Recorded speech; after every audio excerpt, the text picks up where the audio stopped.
ज़रा तसव्वुर कीजिए कि आपको एक दिन अचानक पता चले कि आपका एक भाई, एक चचा, एक ताया सरहद के उस पार जिंदा है जिसे आप हमेशा मुर्दा समझते रहे। तो आप सबसे पहले क्या करेंगे, क्या सोचेंगे? आज मैं आपको एक ऐसे ख़ानदान की कहानी सुनाने जा रहा हूँ जिसके दो भाइयों को 1947 के फसादात ने एक दूसरे से बिछड़ने पे मजबूर कर दिया। दोनों सारी ज़िंदगी एक दूसरे को तलाश करते रहे और आखिरकार 70 साल के बाद दोनों को एक दूसरे का पता चल गया। मुलाकात का वक्त भी तय हो गया, लेकिन फिर किस्मत ने एक ऐसा खेल खेला जिसे सुन के कोई भी अपने आंसू ना रोक सके। दोस्तों, इस कहानी में एक ख्वाब भी है, एक टूटते हुए पुल का एहसास भी है और एक चांदी का कड़ा भी है, और फिर सबसे बढ़ के 70 साल के बाद बहाए हुए आंसू हैं। 1947 से पहले ज़िला अमृतसर के करीब एक गांव था, शाहपुर डोगरा। इस गांव में एक मेहनती मसीही ख़ानदान रहता था। घर में एक बूढ़ा बाप था और इसके 3 नौजवान बेटे, इकबाल, अनायत और बख्शीश मसीह। सारा ख़ानदान मेहनत मजदूरी करता और इज्जत की रोटी खाता। गांव में मज़हब की बुनियाद पर कोई तफरीक ना थी। हाँ, ये ज़रूर था, कुछ ख़ास काम कुछ ख़ास लोगों के साथ जुड़ गए थे। जैसे ये क्रिश्चियन ख़ानदान ज़्यादातर सैनिटेशन का काम करता था, लेकिन मोहब्बतें, रिश्तेदारियाँ, हमसायगी सब कुछ वैसा ही था जैसा किसी और गांव में था। लेकिन फिर 1947 करीब आने लगा। लोगों में ये अफवाहें फैलने लगी कि शायद अब मुल्क तकसीम होगा, लेकिन फिर भी ज़्यादातर लोग कहते कि नहीं नहीं, ऐसा नहीं हो सकता, हम सदियों से इकट्ठे रहते आए हैं, ये कैसे होगा? लेकिन ये उम्मीदें, ये ख्वाहिशें, ये बातें सब झूठी साबित हुई। पंजाब के दूसरे शहरों की तरह अमृतसर और शाहपुर डोगरा में भी तकसीम का ऐलान हो गया, लेकिन इस क्रिश्चियन ख़ानदान के लिए ये कोई मसला ना था कि वो अमृतसर में रहें या पाकिस्तान चले जाएं। किसी किस्म की कोई पाबंदी नहीं थी, लेकिन किस्मत ने कुछ और ही सोच रखा था। एक दिन बाप और उसका बेटा इकबाल किसी काम के सिलसिले में गांव से बाहर थे। इसी दौरान गांव पर बलवाइयों और लुटेरों ने हमला कर दिया। लूट मार शुरू हो गई। लोग जाने बचाने के लिए भागने लगे। जब इकबाल साहब और उनके वालिद वापस गांव पहुंचे तो गांव तकरीबन तबाह हो चुका था।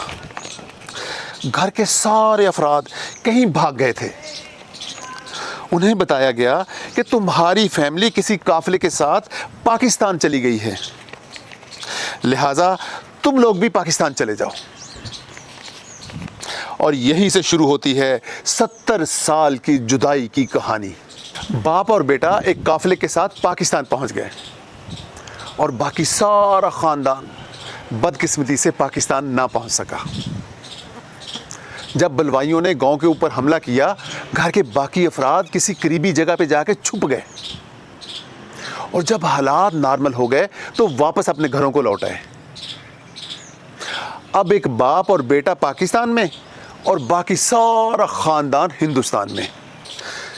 इकबाल साहब बताते हैं, मैंने राब्ते की बहुत कोशिश की, लेकिन राब्ता ना हो सका, कोई ख़बर ना मिल सकी। और फिर मैं अपनी ज़िंदगी में और बच्चों में ऐसा उलझा कि फिर कभी राब्ते का मौका ही ना मिला। दूसरी तरफ बॉर्डर पार इकबाल साहब के भाई और उनके भतीजे भी उन्हें ढूंढते रहे, लेकिन उनको भी कोई सुराग ना मिल सका। दोस्तों, 70 साल इसी जुदाई में गुजर गए। किसी को कुछ पता ना था कौन जिंदा है, कौन मर गया, कौन कहाँ है, कौन कहाँ नहीं है, कोई नहीं जानता था। दोस्तों, फिर आया सोशल मीडिया का ज़माना। इस सोशल मीडिया ने बिछड़े हुए लोगों पे सबसे बड़ा एहसान ये किया कि लोग फिर से एक दूसरे को ढूंढने लग पड़े। लोगों में दोबारा जुस्तजू जागी कि अपनों को ढूंढा जाए। पाकिस्तान के एक मारूफ यूट्यूबर को पता चला कि एक बुज़ुर्ग ने 1947 में अकेले ही अपने बाप के साथ हिजरत की थी। उसका बाकी सारा ख़ानदान पीछे ही रह गया था। उन्होंने इंटरव्यू रिकॉर्ड किया। इकबाल साहब ने कहा कि मैनू लगता है कि मैं कल्ला ही जिंदा, मेरे ख़ानदान दे सारे लोग मुक गए ने। फिर उनसे पूछा गया कि आप हिजरत से पहले इंडिया के कौन से शहर और कौन से गांव में रहते थे। उन्होंने बताया कि हम अमृतसर डिस्ट्रिक्ट के गांव शाहपुर डोगरा में रहते थे। मेरे 2 भाई थे, एक का नाम अनायत मसीह और दूसरे का नाम बख्शीश मसीह था। दोस्तों, ये वीडियो हवा के दोष पे उड़ी और इंडिया और पाकिस्तान दोनों मुल्कों में देखी जाने लगी। बॉर्डर के उस पार किसी ने ये वीडियो शाहपुर डोगरा में देख ली। बख्शीश मसीह साहब के बेटे जो अजनाला में रहते थे, उन्हें बताया गया एक इंटरव्यू चल रहा है। इकबाल नामी एक बुजुर्ग अपने भाइयों के नाम अनायत मसीह और बख्शीश मसीह बता रहे हैं। जब वालिद साहब और ताया जी को पता चला तो उनमें एक अजीब तरह की बेचैनी पैदा हो गई।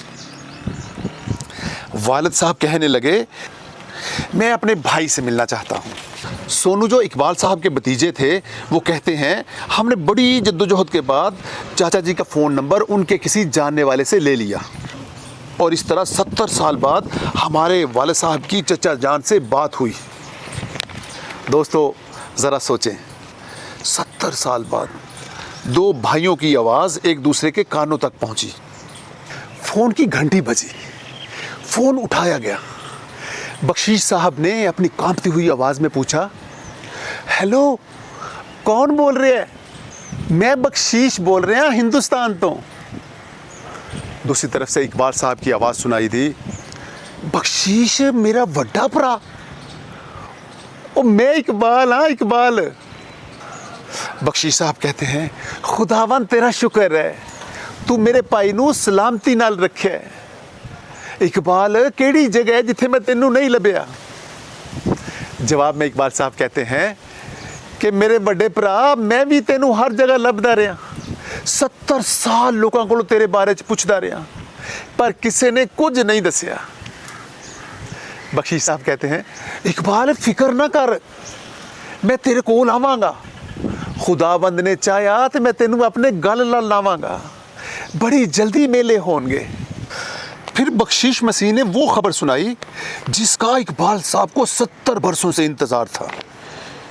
बख्शीश साहब ने बताया, भाई मैं करतारपुर कॉरिडोर ते मिलन वास्ते अपने कागजात दिते ने ते मेरा नाम भी फाइनल हो गया है। मैं विसाखी वाले दिन करतारपुर आवांगा, तू भी आ जाई उत्थे। उधर पाकिस्तान में इकबाल साहब और उनकी फैमिली ने ताया के इंतज़ार में दिन गिनने शुरू कर दिए। और फिर बैसाखी से एक दिन पहले इकबाल साहब के बेटे शाहद साहब को फ़ोन आया। सोनू ने रोते हुए कहा, शाहद भरा, अज अब्बा जी ने करतारपुर जाना सी, पर 3 दिन पहला वो अचानक बीमार हो गए। उन्होंने हस्पताल लेके गए, उन्होंने इलाज कराया, पर वो ठीक ना हो सके। वो साढ़े कोलों हमेशा हमेशा ले चले गए ने। शाहिद साहब ने रोते हुए ये खबर सुनी, लेकिन अपने वालिद साहब को ये ना बताया कि ताया बख्शीश फौत हो गए हैं। सिर्फ इतना कहा, अब्बा जी कोई एमरजेंसी हो गई है, इसलिए आज ताया बख्शीश नहीं आएगा। ये सुन के इकबाल साहब बहुत परेशान हो गए। उन्होंने कहा कि शाहद किसी तरीके नाल मैनू बॉर्डर पार करा दे, मैं अपने भरा नू मिलना है। बॉर्डर पार करा के भावें मेरियां अखां बंद दे, कपड़े नाल नूड़ दे मेरियां अखां नू, मैं बंद अखां नाल भी अपने पिंड पहुंच जावांगा। मैनू अपने पिंड दी एक एक गली ते अपने घर दा दरवाज़ा अज तक याद है। शाहिद साहब कहते हैं कि 9-10 दिन बाद मुझे वालिद साहब ने अपने पास बुलाया और कहा कि शाहद पुत्र, मैं राती एक ख्वाब वेख्या। उस ख्वाब विच मैं वेख्या कि एक बड़ा ही वड्डा पुल टुट गया।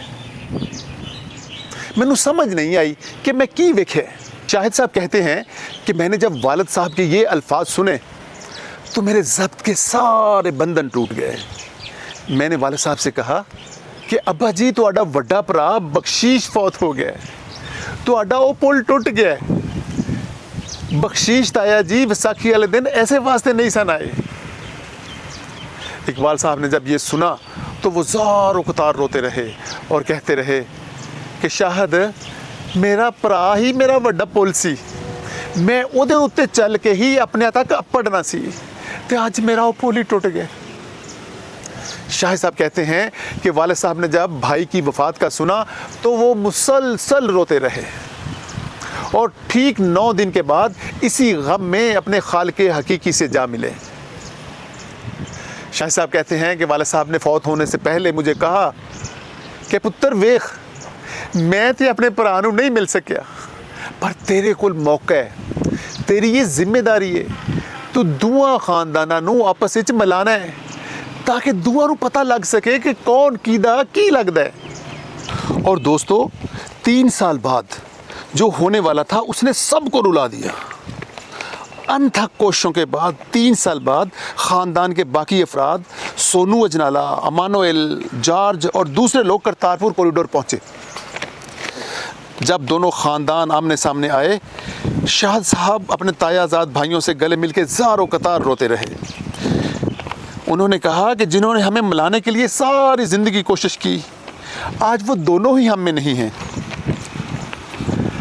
इसके बाद सब ने एक दूसरे को तोहफ़े दिए, कपड़े दिए, जूते दिए, चादरें पहनाई, फूलों के हार पहनाए और फिर सोनू ने शाहद साहब को एक चांदी का कड़ा पहनाया और बताया कि शाहद वीर एक कड़ा खास तेरे लिए ताए अनैत ने बनवाया सी कि मैं पाकिस्तान जावांगा ते शाहद नूं देंगा।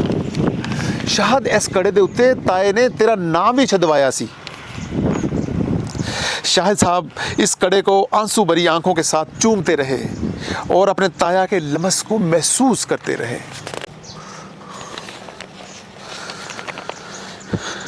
शाहिद साहब की बीवी जब अपने देवरों, जेठों और भाभियों से मिली तो कहने लगी, अज दा दिन साडे लई ईद दा दिन है, अज दे दिन लई असीं सालां इंतज़ार कीता है। अज पता चलिया है कि खून दे रिश्ते की हुंदे ने। फिर वो आंखों में आंसू भर के बोली कि दूआ मुल्कां दियां सरहदां कायम रहनियां चाहिदियां ने। खुदावन दूआ मुल्कां नूं क़यामत तक कायम दायम रखे, दूआ मुल्कां दे लोकां नूं खुशहाल रखे। पर ये सरहदां एडियां उच्चियां नहीं होनियां चाहिदियां कि असीं एक दूजे नूं वेख ना सकीए। इन्हां सरहदां दी ऊंचाई दी वजह तो साडा साह रुकन लग पवे। सानू एक दूजे दियां शक्लां वेख के जिंदा रहन दा हक देना चाहिए। और फिर आंखों में आंसू लिए दोनों ख़ानदान जुदा हो गए, दूर तक एक दूसरे को जाते हुए देखते रहे। दोस्तों, ये थी आज की कहानी। उम्मीद है आपको पसंद आई होगी। मेरा ख्याल है कि आपका दिल भी ये कहानी सुनते हुए उसी तरह दुखा होगा जिस तरह मेरा दिल ये कहानी सुनाते हुए दुखा है। इस कहानी को लाइक कीजिए, शेयर कीजिए, अपने इस चैनल को सब्सक्राइब कीजिए और इस कहानी को उन लोगों के साथ ज़रूर शेयर कीजिए जो लोग ये चाहते हैं कि दोनों मुल्कों की सरहदें भी कायम रहें और दोनों मुल्कों के अवाम के दरमियान बहुत अच्छे ताल्लुकात भी कायम रहें। इजाज़त दीजिए। खुदा हाफिज़।